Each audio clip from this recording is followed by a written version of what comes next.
Ladies and gentlemen, hello there. This is L24 Midnight News, and coming up next, our news program. In the Middle East, Arab leaders and the delegation arrived in Riyadh on Thursday to participate in the Arab-China Summit for Cooperation and Development.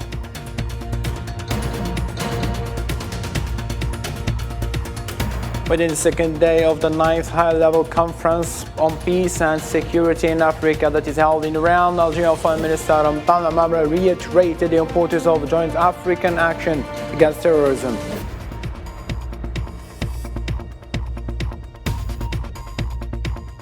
The Presidential Council announced Thursday the launching of an initiative to resolve the Libyan crisis through a consultative meeting for the three councils.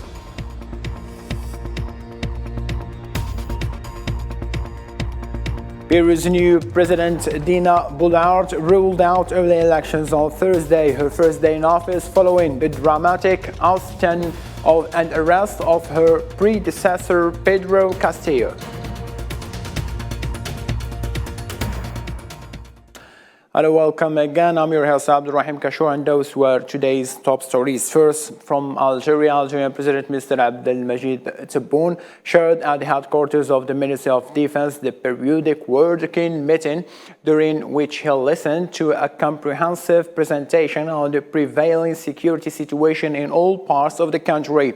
President Tebboune gave a number of directives and instructions that fall within the framework of urging the Army's personnel to continue the journey of developing and modernizing all the components in order to raise the challenges encountered and win the bats.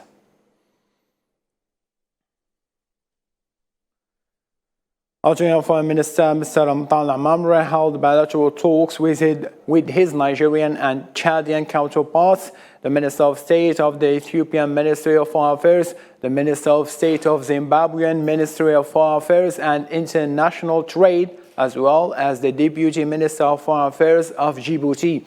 This was on the sidelines of the 9th High-Level Conference on Peace and Security in Africa.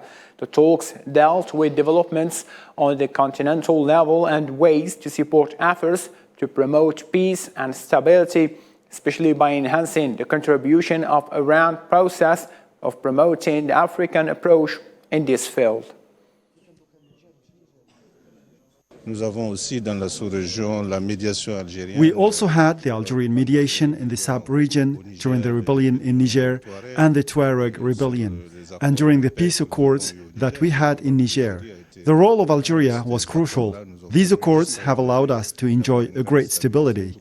You know Algeria's role in the peace accords in Mali, notably the Algiers Accord.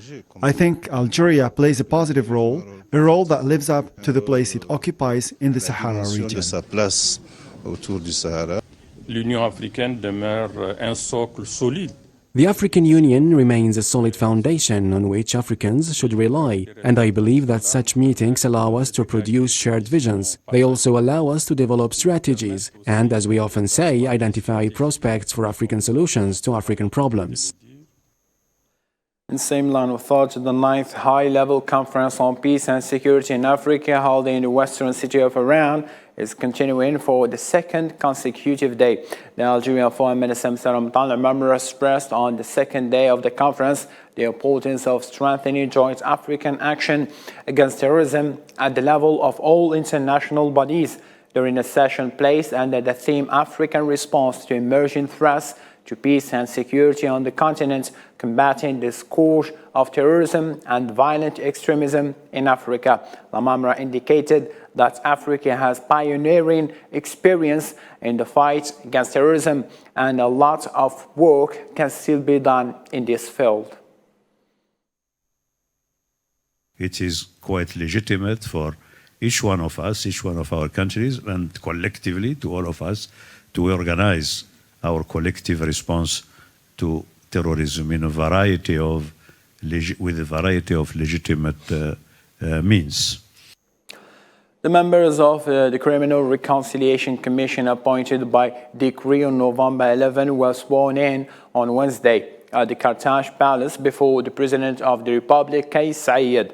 On this occasion, the head of Tunisian state urged the members of the commission to carry out the task entrusted to them and to work to recover the money that looted from Tunisian people. The criminal reconciliation aims to replace legal proceedings by payment of money or realizing national, regional, or local projects. Reconciliation should only be done with the Tunisian people. You have to be fair and committed and should not relinquish any penny. Every penny should be returned to the Tunisian people because it's their own money. An international technical meeting of the Security Working Group was held on Thursday in Tunisia to discuss the security process in Libya. The meeting is chaired by African Union with the participation of France, Italy, Turkey, and the United Kingdom. It's worth noting that the Security Working Group is part of the International Follow-up Committee in charge of implementing the resolutions agreed by Libyans as part of the Berlin process.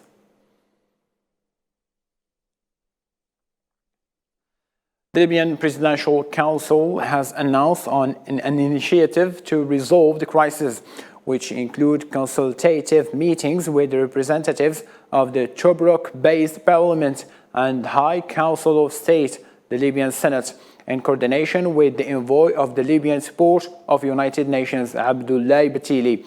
In a press release, the Presidency Council stated that the initiative aims to prepare as a priority of constitutional dialogue to consolidate or to conclude the transitional stages. Head of the National Unity Government in Libya, Abdelhamid Dbeiba, stated during the 60th meeting that the government's biggest challenge is to preserve the will of the Libyans.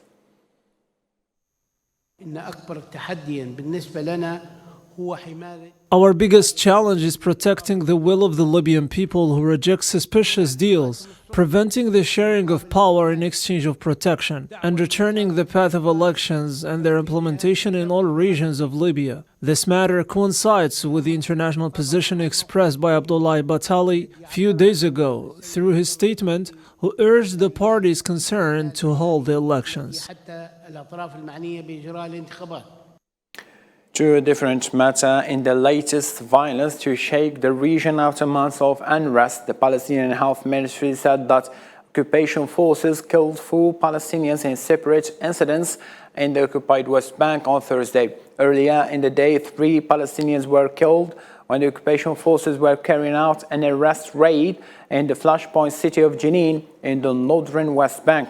More than 140 Palestinians have been killed by Zionist forces, making 2022 the deadliest year since 2006. The Lebanese parliament failed again Thursday for a 9th time to elect a new president. The parliament is split between pro-Hezbollah legislators and its opponents, neither of whom has a clear majority. Independent MP Michel Maouad won the support of 39 out of 128 MPs, while 39 submitted a blank ballot and 9 MPs wrote the words New Lebanon on their submissions.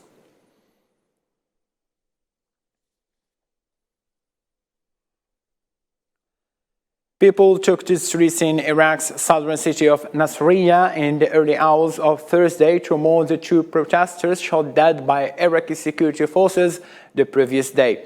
Marching and chanting in the streets, mourners followed the vehicle carrying the coffin of one of the victims dropped an Iraqi flag.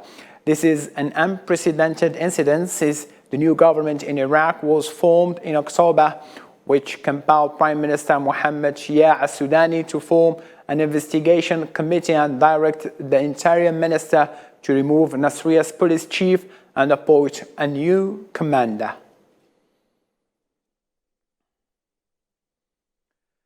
Arab leaders started to arrive to Saudi capital Riyadh to participate in the China-Arab summit. Ahead of the summit, that the Chinese president affirmed his country's support to the Palestinians' cause. Nabil Khazini.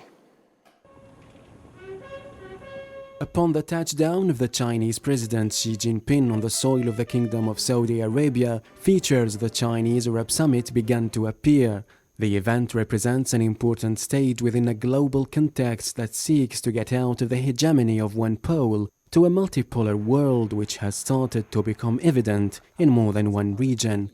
China, which aspires to overtake the United States and become the largest global economy in the coming years, needs a strategic partnership with the Arab world that controls the most important global trade routes and crossings between the Far East and Europe. Helping each other, equality, mutual benefit, inclusiveness, mutual learning are the defining features of China-Arab relations. Seeking development and promoting cooperation are the common aspiration of both sides. The significance of the summit is that it is an event to discuss the interests of both sides. The Palestinian issue has been called ahead of the Arab summit by the Algerian president, Mr. Abdelmajid Tebboune, the mother of all causes for all times, making it of a central importance for the Arab world. Ahead of the China-Arab summit, the Chinese president held a meeting with his Palestinian counterpart, where he affirmed that China firmly supports the just cause of the Palestinian people of restoring their legitimate national right. China and Palestine enjoy a time-honored friendship, and the friendship between our peoples is deeply rooted in our hearts.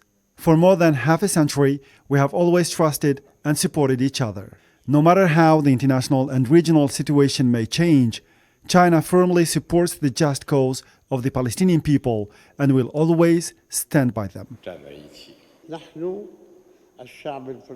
The Palestinian people are proud of our relationship with the Chinese people. As a major country with great influence in the world, China has always firmly supported the Palestinian people.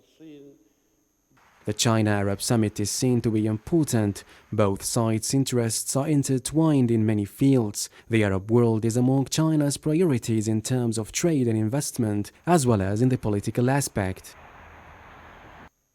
And from Asia to Europe, Russian President Vladimir Putin confirmed on Thursday that his country will continue its strikes against the Ukrainian energy infrastructure, which previous missiles hit caused major power and water outages with low temperature in winter. Hassan Burkan. On the sidelines of a medal-giving ceremony in the Kremlin, Putin considered that bombing on Ukrainian energy infrastructure were a response to the explosion that damaged the Crimean bridge built by Russia and other attacks attributed by Moscow to Kiev. While winter season has become a new factor affecting the balances of confrontation on the battleground, Russian President Vladimir Putin confirmed that his forces will continue to bomb energy infrastructure in Ukraine, stressing that Moscow did not initiate this approach in the war. Right now, there has been a lot of uproar about our attacks on the energy infrastructure of the neighboring country. Yes, we are doing it, but who started it? Who hit the Crimean bridge? Who blew up the power lines from the Kursk nuclear power plant? Who isn't supplying water to Donetsk?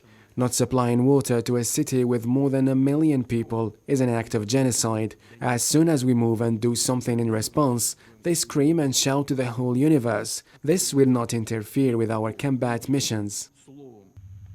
As the conflict rages in Ukraine for the 10th month, the European Union's top diplomat Joseph Borrell confirmed that this war has depleted the bloc's weapons stock and demonstrated its lack of capabilities, which he described as vital to defending its borders. This war against Ukraine has been a brutal wake-up for many of us, for all of us. It certainly has been a wake-up. We realize that our military stockpiles have been quickly depleted due to years of underinvestment. May I say that? I know public opinion prefer butter to cannons, certainly, but for years we have been underinvestment. Observers believe that the Ukrainian war has refocused attention on the strength of the European Union's defenses, which suffered from a lack of spending after the end of the Cold War. US President Joe Biden admits that Washington failed to free American Paul Whelan from Russia, unlike basketball player Brittany Griner, but promises to never abandon efforts to do so. The former American soldier arrested in December 2018 in Russia, then sentenced in 2020 to 16 years in prison for espionage, Biden denounced the conviction and affirmed that it was fabricated from scratch. We never forgot about Brittany. We've not forgotten about Paul Whelan, who's been unjustly detained in Russia for years. This was not a choice of which American to bring home. We brought home Trevor Reed when we had a chance early this year. Sadly, for totally illegitimate reasons, Russia is treating Paul's case differently than Brittany's. And while we have not yet succeeded in securing Paul's release, we are not giving up. We will never give up. Finland and Sweden joined the United States on Thursday in calling on Turkey to give the green light to the accession to NATO, saying that they had met Ankara's security requirements. The head of American diplomacy, Antony Blinken, and his Swedish and Finnish counterparts refrained during a joint press conference in Washington after territorial talks from criticizing Turkey, which is still blocking the accession of the two Nordic countries to the Atlantic Alliance. First of all 30 allies signed the accession protocols. 28 of the 30, of course, have ratified them, and we are working toward the additional ratifications, Turkey and Hungary. And I am convinced, based on everything I know, that we will soon be able to call both countries formally our allies. After tense talks of blocs interior ministers in Brussels, the European Union on Thursday approved Croatia's membership of the bloc's border-free Schengen zone. Bulgaria and Romania, however, were kept out because of a position led by Austria concerned with growing immigration. Croatia's diplomatic mission to the European Union said Zagreb will become its 28th member starting from next year. I think it's very clear that when we are united in the European Union, we are so strong. We can achieve so much. And of course, in this moment, when it comes to the accession of Romania and Bulgaria, we are not united, and that makes us very weak. And that makes me also sad. A big congratulations to Croatia, to our new Schengen member. It has been from the very beginning of our presidency one of our highest, biggest priorities, and we are glad that after a long time we can speak about Schengen enlargement. Croatia really has done everything for being in Schengen. Two South American continent Peruvian politician and Vice President Dana Boluarte was sworn in as president on Wednesday, hours after Pedro Castillo was removed in an impeachment trial during a day of high political chaos in the country. Mohamed Khato. Dina Boluarte, elevated from vice president, becomes Peru's first female president ever, following Castillo's attempt to dissolve the legislature by decree to avoid an impeachment vote, which sparked a wave of resignations by ministers and criticism from allies. In her swearing-in speech, Boluarte asked for a truce and enough time to rescue the country from corruption and misrule. I request a political truce to install a government of national unity. This high responsibility must be assumed by all. I will not ask and will not be able to ask that my government is not supervised and that the decision that it will have to take care not scrutinized. I ask for time, valuable time, to rescue the country from corruption and misrule. People took to the streets to celebrate the ex-leader's impeachment trial and express their support to democracy and rule of law. We are here to defend the rule of law, defend democracy, and to back the Republic's Congress, which bravely ousted Pedro Castillo. Boluarte, 60, who started as vice president and next in line to replace Castillo, is confronted with the challenge of healing a divided Peru, where the presidency has been locked in battle with Congress for more than a year. German internal intelligence continues to investigate the circumstances of the coup attempt in which the accused is known as the movement of the citizens of the Reich, and it's expected that the authorities in the country will conduct a new wave of arrests after reviewing more evidence regarding the scheme to overthrow the government, while the intelligence revealed that the outline included the use of violence. We arrested 25 people in Germany, Austria, and Italy on the basis of arrest warrant issued by the Federal Court of Justice Investigative Court. Those arrested are charged to belong to or support a domestic terrorist organization. According to our information, the small group formed around Heinrich at the end of November 2021. This group has set itself the goal of eliminating the basic liberal and domestic state order in Germany using violence and military means. Climate activists on Thursday briefly blocked Paris' Champs-Élysées shopping street in protest at what they say in the French government's lack of action to counter climate change, and in particular the slow pace of thermal insulation of buildings. In a statement, the group called on the government to launch a major campaign for better thermal insulation of buildings, which it said could cut French carbon emissions by 4 or 5.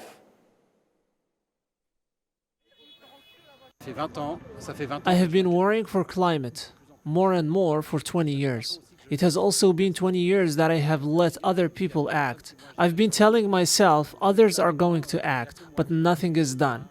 So now, I think it is up to me to do something. If I don't, who will? So for this reason, I'm blocking the street to demand the thermal insulation of all buildings in France, because I don't see anything concrete happening, and we are heading toward catastrophe, towards millions of deaths.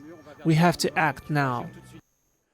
The Portuguese weather agency raised red weather warning in Portuguese capital Lisbon and neighboring regions as heavy rains and floods flooded several buildings and roads.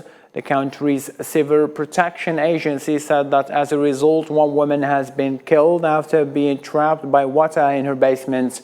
Authorities in Portugal have called on citizens not to leave their homes and to avoid low-level areas.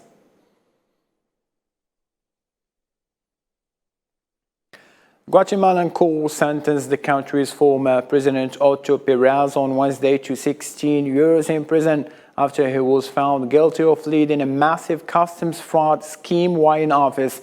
Mr. Pérez, who was forced to resign in 2015, only 3 years after the beginning of his mandate, was guilty of racketeering and fraud targeting the customs systems. He received a sentence of 8 years on each count. His former Vice President Roxana Baldati received the same sentences. Two separate attacks by armed men in northern Burkina Faso resulted in 9 deaths, according to local resources. The first attack was carried out by gunmen who come on motorcycle. The attack killed 5 people, injured others, and displaced several people. Some 10 kilometers north, another attack targeted a commercial convoy, where 4 people were killed. The agency noted that the security sources confirmed the attacks but did not specify the death toll.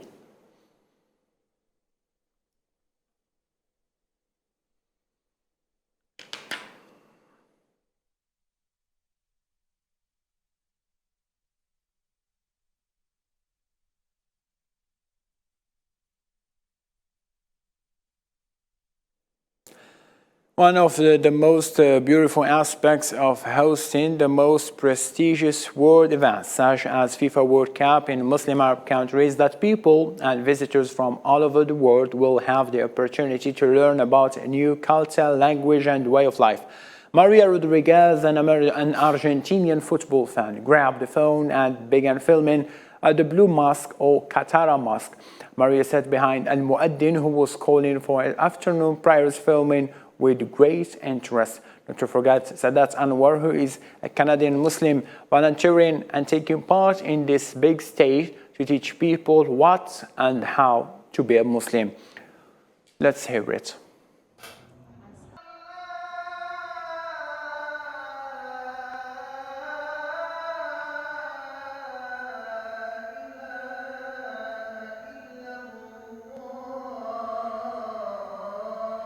Many people are interested. This is what we expected, or at least what we hoped for. And many fans from different countries are taking time out from soccer, from watching the games, to experience some of Qatari culture. And we've had a lot of visitors here at the Blue Mosque or the Qatara Mosque or Masjid. People are really interested in seeing the architecture, appreciating the beauty of the mosque, and watching the worshippers as they engage in one of the 5 daily prayers. Since I was a child, I was always interested in the religion, and most in the Middle East religion. So when we decided with my family to come here to Qatar for the World Cup, we were very excited to know the different mosques and well, the religion indeed. And my feelings when I first get in a mosque was, I don't know, I feel very comfortable, I feel safe.